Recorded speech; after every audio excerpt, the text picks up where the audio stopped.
성경의 저자들이 이 왕정시대 역사를 기록하면서 선왕으로 분류하는 사람들이 있습니다. 우리가 잘 아는 다윗, 여호사밧, 히스기야, 요시야 등이 여기에 속한데 이 선왕에 또 하나 들어갈 수 있는 사람이 바로 남유다 3대 왕인 아사입니다.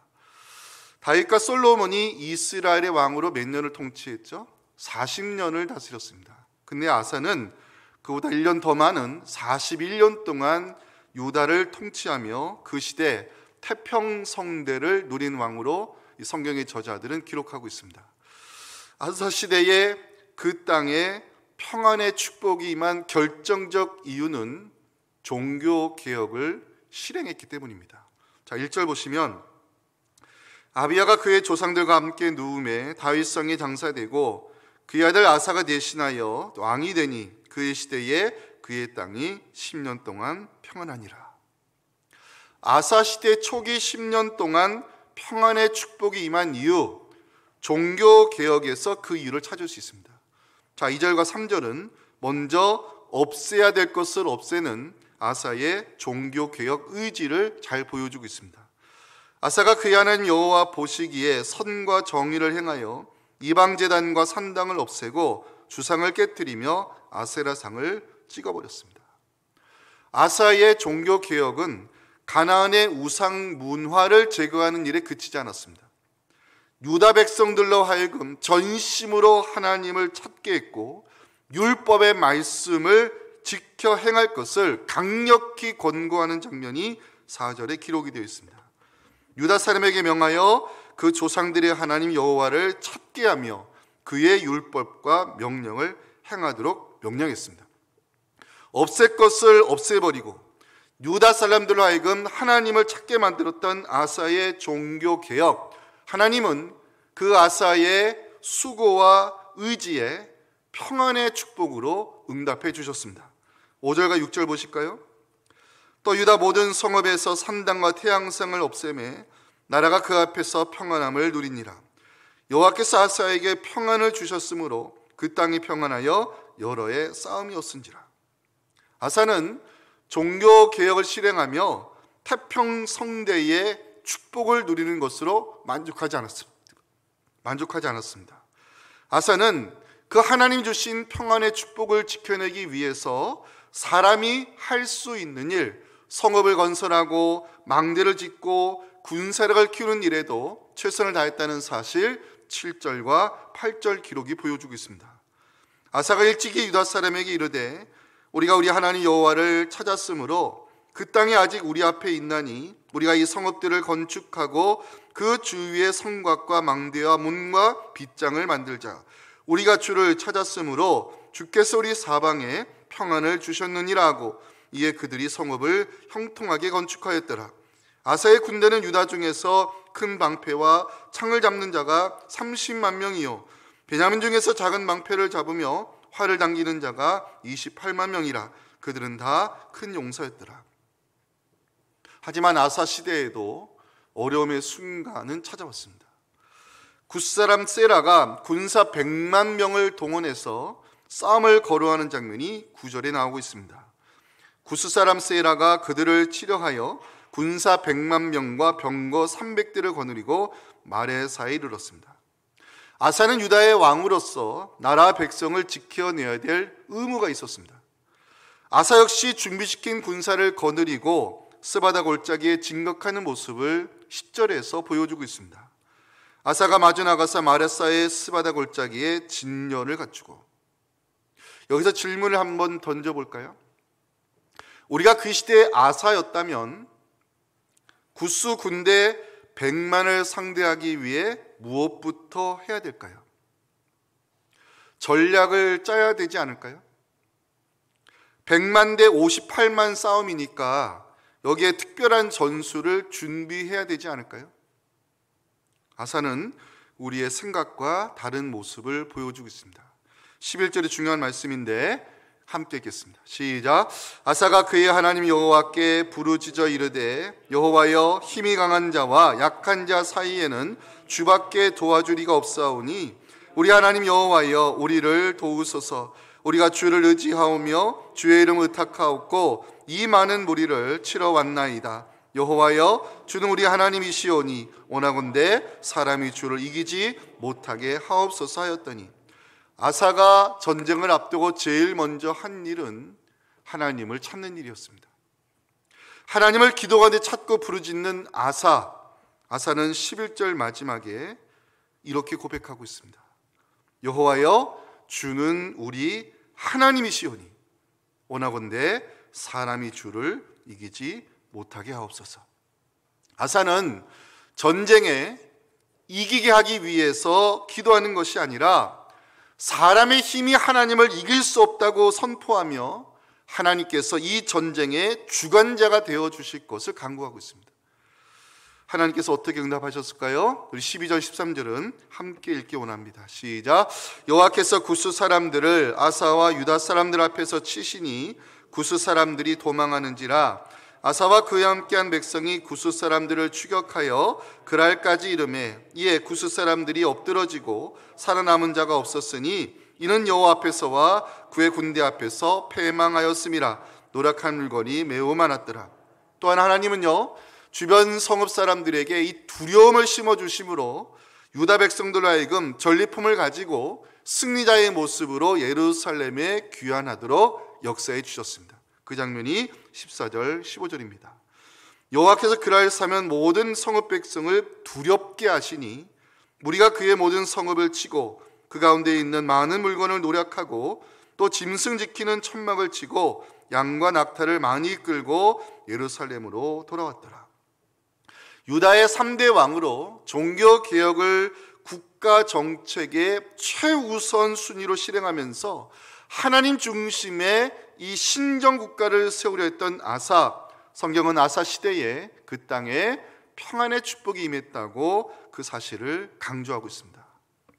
하나님께서 아사를 통하여 우리에게 들려주고자 하시는 메시지가 무엇일까? 오늘 본문을 중심으로 함께 말씀의 은혜를 나누기 원합니다. 첫째 메시지입니다. 한 사람이 하나님 앞에 바로 서면 주변이 평안의 축복을 누리게 된다는 것이 아사를 통한 첫 번째 메시지입니다. 아사와 관련된 역대하 14장 기록을 제가 여러 번 읽어보니까 그 땅이 평안함을 누렸다는 기록이 3번이나 등장하고 있습니다. 자, 1절 가보실까요? 그의 시대에 그의 땅이 10년 동안 평안하니라. 5절입니다. 나라가 그 앞에서 평안함을 누리니라. 6절. 여호와께서 아사에게 평안을 주셨으므로 그 땅이 평안하여. 결과에는 원인이 있는 법. 아사 시대의 평안의 축복을 하나님이 허락하신 이유가 뭘까요? 하나님 앞에 바로 서는 것을 우선순위로 삼았기 때문입니다. 자, 2절 보시기 바랍니다. 중요한 말씀이 있습니다.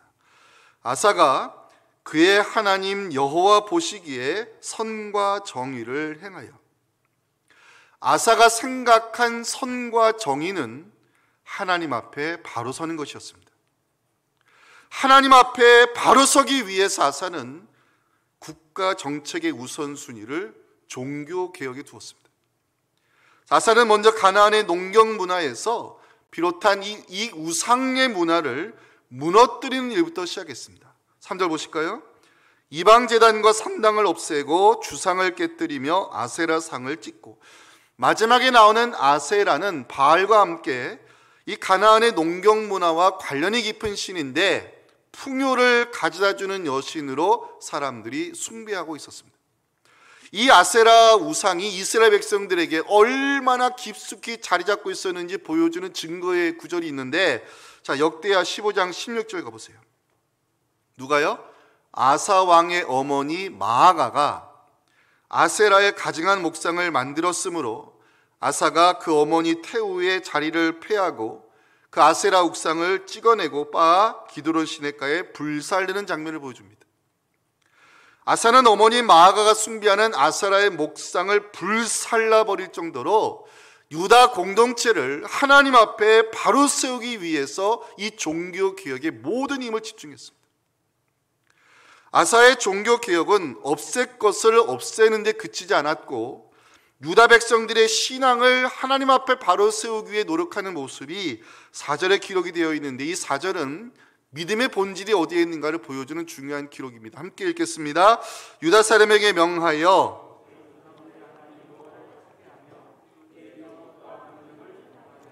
하나님 찾는 것을 기도 신앙이라 해석한다면 율법의 명령을 실천하는 것을 말씀 신앙이라 해석할 수 있습니다. 아사는 유다 백성들의 이 믿음의 본질을 바로 세우기 위해서 하나님을 찾는 기도 생활과 율법의 말씀을 실천하는 이 말씀 생활을 강조하고 있습니다. 아사의 종교 교육이 성공한 이유가 뭘까를 진지하게 고민해 봤습니다. 아사의 종교 교육이 그 시대에 성공했던 이유는 하나님 앞에 바로 서는 것을 선과 정의의 기준으로 삼았기 때문입니다. 세상은 흔히 이렇게 이야기하죠. 부가 선이고 힘이 정이다. 이게 세상에 통하는 논리입니다. 세상 사람들은 부를 선으로, 힘을 정의로 생각하고 있지만 아사가 생각하는 선과 정의는 하나님 앞에 바로 서는 것이었습니다. 이를 위해 아사는 국가 정책의 우선순위를 종교개혁에 두었고 강력한 의지를 가지고 실행하는 모습을 보여주고 있습니다. 놀라운 것은 7절과 8절의 기록입니다. 아사는 종교개혁을 먼저 실천하고 난 후에 성읍을 건설하고 국방력을 키우는 장면을 보여주고 있어요. 아사가 일찍이 유다 사람에게 이르되 우리가 우리 하나님 여호와를 찾았으므로 이 땅이 아직 우리 앞에 있나니 우리가 이 성읍들을 건축하고 그 주위에 성곽과 망대와 문과 빗장을 만들자. 우리가 주를 찾았으므로 주께서 우리 사방에 평안을 주셨느니라 하고 이에 그들이 성읍을 형통하게 건축하였더라. 아사의 군대는 유다 중에서 큰 방패와 창을 잡는 자가 30만 명이요 베냐민 중에서 작은 방패를 잡으며 활을 당기는 자가 28만 명이라. 그들은 다 큰 용사였더라. 성읍을 건설하고 망대를 짓는 일, 군사력을 증가시키는 일, 왕이 해야 될 의무이자 나라를 평안함으로 지켜내기 위한 중요 과제입니다. 하지만 아사의 우선순위는 거기에 있지 않았습니다. 하나님 보시기에 바로 서는 것, 유다 백성들이 믿음의 본질을 회복해 나가는 것, 이것이 선과 정의요 국가 정책의 우선순위로 알고 종교개혁에 집중했을 때 하나님이 주신 축복이 있습니다. 자, 5절 마지막과 6절을 보시기 바랍니다. 나라가 그 앞에서 평안함을 누리니라. 여호와께서 아사에게 평안을 주셨으므로 그 땅이 평안하여 여러 해 싸움이 없은지라. 5절 마지막에서 가장 중요한 단어는 그 앞에서라는 단어입니다. 아사 한 사람의 리더가 하나님 앞에 바로 서려 했을 때 나라와 백성은 평안의 축복과 함께 태평성대의 은혜를 누렸다고 성경은 기록하고 있습니다. 보통의 왕들이 가지고 있는 상식은 성읍 건설과 망대 짓는 일과 국방력을 강화하는 일이 보통 왕들의 상식입니다. 그런 성읍 건설과 망대 짓는 일과 국방력을 강화하는 일이 보통의 왕들에게는 이 나라를 위한 선과 정의로 상식적으로 알고 있었지만 아사에게 있어 선과 정의의 기준은 하나님 앞에 바로 서는 것이었습니다. 저는 2절의 말씀을 여러분들이 표시하시면 좋겠습니다. 하나님 여호와 보시기에. 아사의 종교개혁은 보여주기식 정책이 아니라 하나님 앞에 바로 서기 위한 영적 몸부림이었습니다. 왜냐하면 솔로몬 말기에 시작한 이 우상 숭배의 잡다한 문화가 결국 이스라엘을 둘러 쪼개는 비극의 시작이었고, 이 우상 문화 때문에 유다 공동체가 하나님 앞에 바로 서지 못하는 그 평안함의 축복이 깨지는 이유를 아사는 알고 있었기 때문입니다. 아사의 종교개혁을 묵상하면서 한 사람이 하나님 앞에 바로 서면 주변이 평안의 축복을 누린다는 메시지를 깨닫게 됐습니다. 아사 한 사람의 리더가 하나님 앞에 바로 섰을 때 그 공동체가 평안의 축복을 누리게 되었다는 사실, 역대하 15장 15절에서 증거하고 있습니다. 함께 읽어볼까요? 온 유다가 이 맹세를 기뻐한지라.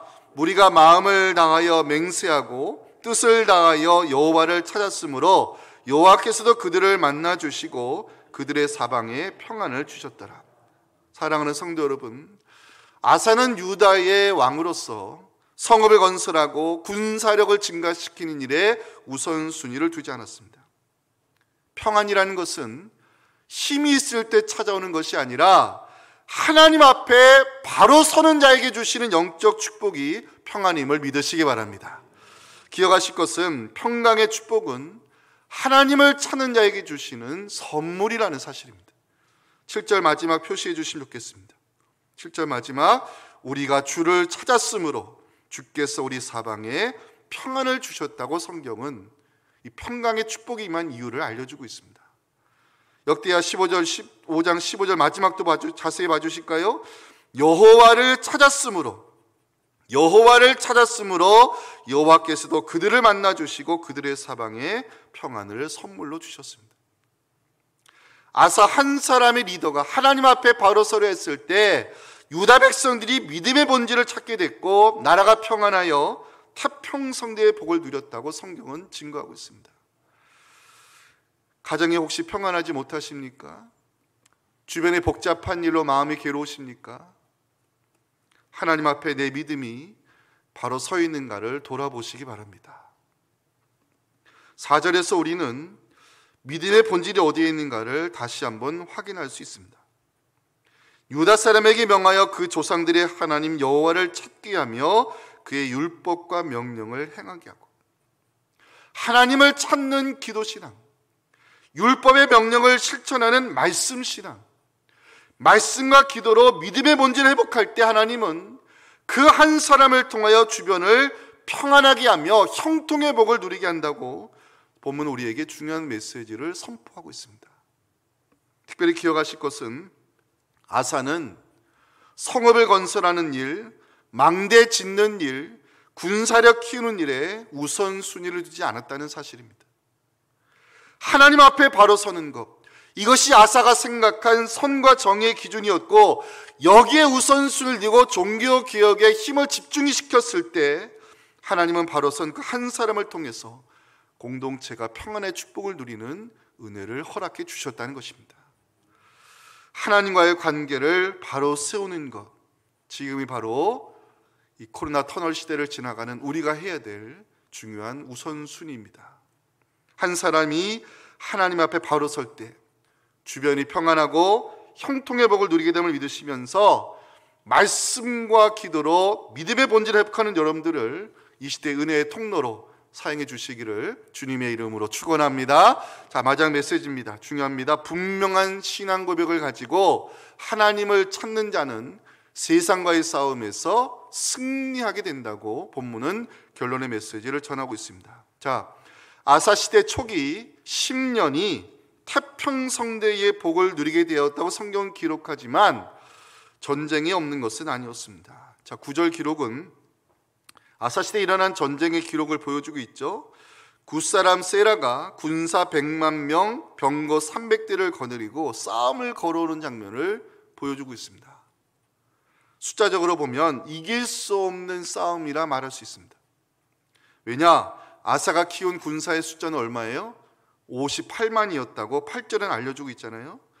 아사의 군대는 유다 중에서 큰 방패와 창을 잡는 자가 30만 명이요 베냐민 중에서 작은 방패를 잡으며 활을 당기는 자가 28만 명이라. 객관적으로 이 전쟁을 분석해 보면 100만 대군과 병거 300대를 거느린 구스를 58만의 군세를 가진 아사가 이길 수 없었습니다. 아사가 어떤 결단을 내렸을까요? 자, 10절을 주목해 주시기 바랍니다. 아사가 마주 나가서 마레사의 스바다 골짜기에 전열을 갖추었다고 기록하고 있어요. 아사는 패배를 선언하지 않았고 전쟁을 포기하지 않았습니다. 아사는 군사를 이끌고 스바다 골짜기에 전열을 갖추는 장면을 보여주고 있어요. 저는 이 장면을 깊이 묵상해 봤습니다. 그리고 깨닫게 됐습니다. 아사에게는 두려움을 이겨내는 사자의 심장을 가지고 있었다는 사실을 알게 됐습니다. 100만 대군 앞에 아사가 전열을 갖추는 이유는 아사에게는 두려움을 이겨내는 믿음이 있었기 때문입니다. 보통의 상식으로 수적으로 열세한 왕은 수적으로 우세한 상대방을 어떻게 이길 수 있을까 전략을 짜고 전술을 준비했을 것입니다. 그런데 아사는 달랐어요. 아사가 전쟁에 임하는 자세는 군사의 숫자에 있지 않았고 하나님을 의지하는 믿음에 있었다는 사실을 보여주는 것이 11절입니다. 우리 11절 말씀 중요한 말씀입니다. 한 번에 같이 읽기 원합니다. 시작. 아사가 그의 하나님 여호와께 부르짖어 이르되 여호와여 힘이 강한 자와 약한 자 사이에는 주밖에 도와주리가 없사오니 우리 하나님 여호와여 우리를 도우소서. 우리가 주를 의지하오며 주의 이름을 의탁하옵고 이 많은 무리를 치러 왔나이다. 여호와여 주는 우리 하나님이시오니 오거나건대 사람이 주를 이기지 못하게 하옵소서 고백하고 있습니다. 아사가 제일 먼저 한 일이 뭡니까? 하나님을 찾는 일이었습니다. 부르짖었다는 것은 하나님의 도우심을 구하는 일이 아사에게는 제일 중요한 우선순위였다는 것을 성경은 보여주고 있습니다. 결과적으로 아사는 전쟁에서 대승을 거두게 됩니다. 어떻게 이 역전의 결과가 나왔을까요? 자, 오늘 두 가지 그 이유를 함께 살펴보며 이제 말씀을 마무리하도록 하겠습니다. 첫째, 아사에게는 분명한 신앙 고백이 있었습니다. 11절 봐주실까요? 아사는 이렇게 고백하고 있어요. 11절에서 주밖에 도와주리가 없사오니. 이 고백을 묵상하면서 아사는 병거와 말을 의지하는 사람이 아니라 오직 하나님만 의지하는 신앙의 사람이라는 것을 알게 됐습니다. 인생을 살다 보면 환난을 만날 때가 있고 예상치 못한 어려움의 시간을 맞이할 때가 있지만 여러분들 두려워하지 마시기 바랍니다. 하나님은 우리의 피난처 되시고 환난 중에 만날 큰 도움이 된다는 사실, 시편 46편 1절 말씀 우리의 신앙 고백으로 큰 소리로 한번 읽겠습니다. 시작. 하나님은 우리의 피난처시요 힘이시니 환난 중에 만날 큰 도움이시라. 아멘. 사랑하는 성도 여러분, 하나님은 우리가 기댈 큰 언덕이 되어주시고 위기의 순간에 힘이 되어주시며 피할 길을 열어주시는 분이심을 믿으시기 바랍니다. 그 하나님을 의지할 때, 그 하나님을 찾고 찾을 때 두려움을 이겨내고 사자의 심장을 가진 믿음의 성도로 설 수 있음을 시편 46편 2절과 3절을 말씀하고 있어요.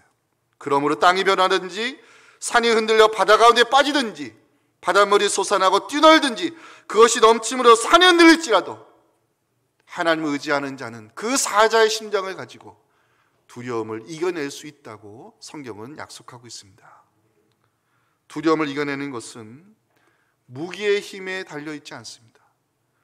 두려움을 이겨내는 것은 하나님을 의지하는 믿음에 있다는 사실 시편 20편 7절에서 고백하고 있습니다. 함께 읽겠습니다. 어떤 사람은 병거, 어떤 사람은 말을 의지하나 우리는 여호와 우리 하나님의 이름을 자랑하리로다. 아멘. 사랑하는 성도 여러분, 어떤 상황을 만나더라도 두려워하지 마시고 하나님의 이름을 앞세우시기 바랍니다.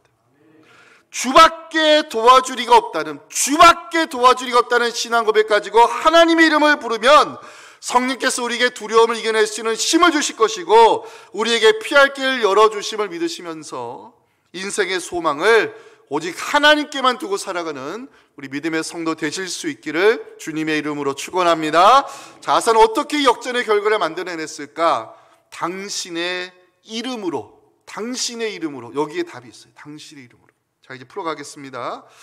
아사가 100만 대군의 구스를 상대로 이길 수 있었던 중요한 이유는 11절 중간에 밑줄 그어주세요. 주의 이름을 의탁하옵고의 답이 있어요. 아사가 이길 수 없는 싸움에서 승리할 수 있었던 것은 전쟁의 대의 명분을 하나님의 이름에 두었기 때문입니다. 11절에 지금 표시하신 주의 이름을 의탁하옵고, 이 구절을 영어 성경에서는 당신의 이름으로 이렇게 번역하고 있어요. 당신의 이름으로. 아사는 이번 전쟁이 유다와 구스의 전쟁이 아니라, 아사와 세라의 전쟁이 아니라 하나님의 성전이 되기를 기도하고 있어요.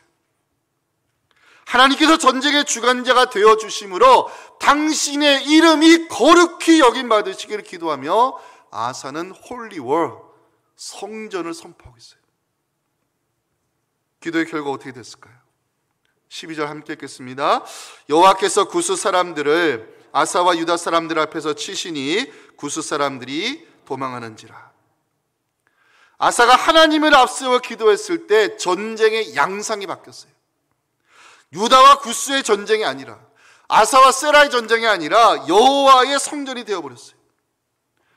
하나님이 전쟁의 주관자가 되셨을 때 구스 사람들은 유다 사람들 앞에서 패망하기 시작했고, 여호와 앞에서 패망했음을 13절에서 전쟁의 역전의 결과를 보여주고 있습니다. 아사와 그와 함께한 백성이 구스 사람들을 추격하여 그랄까지 이르매 이에 구스 사람들이 엎드러지고 살아남은 자가 없었으니 이는 여호와 앞에서와 그의 군대 앞에서 패망하였습니다. 여호와 이름 앞세워 기도했던 아사를 위해 하나님은 역전의 결과를 안겨주셨을 뿐만 아니라 주변 사람들의 마음에 두려움을 심어주심으로 유다 백성들이 많은 전리품을 가지고 승자의 모습으로 귀환하도록 역사해 주셨어요. 그게 14절 15절입니다. 여호와께서 그날 사면 모든 성읍 백성을 두렵게 하시니 무리가 그의 모든 성읍을 치고 그 가운데 있는 많은 물건을 노략하고 또 짐승 지키는 천막을 치고 양과 낙타를 많이 끌고 예루살렘으로 돌아왔더라. 본문을 묵상하는 가운데 우리가 여호와 이름을 앞세워 기도하면 하나님께서 우리를 대신하여 싸워주신다는 여호수아 23장 10절 말씀이 생각났습니다.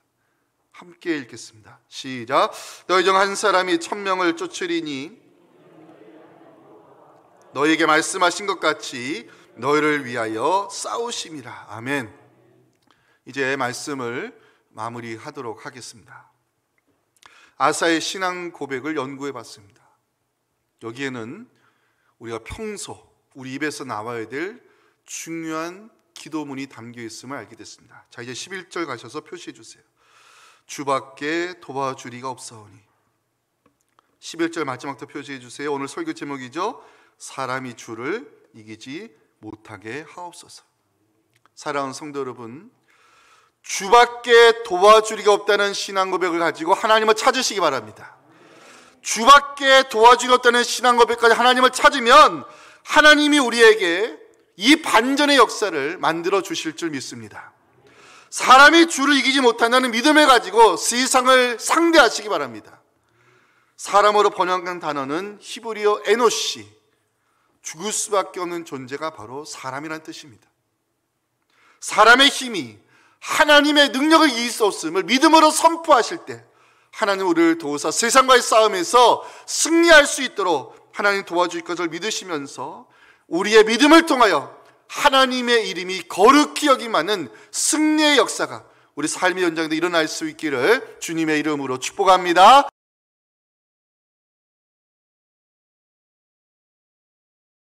지금은 우리 구주 예수님의 은혜와 우리의 부르짖음에 언제나 응답해 주시는 아버지 하나님의 크신 사랑과 성령이 우리 대신하여 싸워주심이 오주시니 귀한 말씀을 가지고 삶의 자리로 돌아가 나 한 사람의 믿음을 하나님 앞에 바로 세움으로 우리 가정이 평안하고 우리 자녀들이 믿음에 대해 성공하는 모습을 보면서 하나님께 감사 영광 올려드리기 원하는 우리 사랑하는 성도들이 간절한 부르짖음과 여름 사역과 우리가 섬기는 교회 공동체 위에 지금부터 영원토록 함께 하시기를 간절히 축원하옵나이다. 아멘.